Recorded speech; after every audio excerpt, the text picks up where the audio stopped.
জালসার উপলক্ষে মেলা হবে কেনে?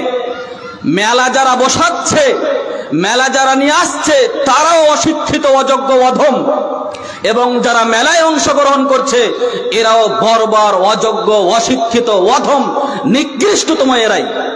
এরা কি শুধু উপকার নিজের জন্য কিছু করেছে? জি না, এরা ইসলামকে কলঙ্কিত করেছে মেলা বসিয়ে, এরা ইসলামকে অপমান করেছে, মুসলিমকে অপমান করেছে, এরা 200 কোটি মুসলিমকে এরা অপমান করেছে।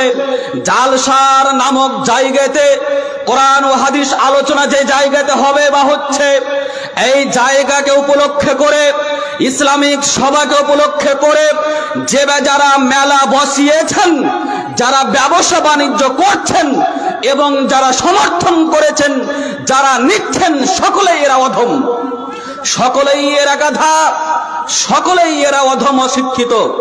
আমি যদি আপনাকে অশিক্ষিত প্রমাণ করতে না পারি কথা বলবো না ইনশাআল্লাহ।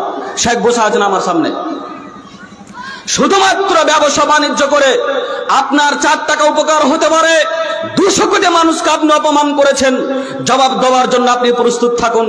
গোটা বিশ্বের 200 কোটি মুসলিমকে আপনি অপমান করেছেন, ভারতবর্ষের 40 কোটি মুসলিমকে আপনি অপমান করেছেন। এই ধরনের আপনার সম্মিলন হবার উপলক্ষকে কেন্দ্র করে আপনি মেলা বসিয়ে কি মনে করেছেন? আপনি মনে করছেন আপনার বিরুদ্ধে কথা বলে না, তার জন্য আপনি যেমন তা করবেন নাকি? কি ভেবেছেন আপনি? দায়িত্বশীলের যেহেতু বক্তব্যের বিষয় আছে, অতএব এগুলো দায়িত্বশীলদের মধ্যেই বর্তবে হবে। যুবক শুনে রেখো, যারা সম্মানিত মা বোন ভাই আব্বু যারা দায়িত্ব পালন করছেন তারা শুনে রেখেন, প্রত্যেকে জবাব দিতে হবে। শুধুমাত্র দায়িত্ব বহন করলাম, দায়িত্ব নিলাম, এটা যথেষ্ট নয়।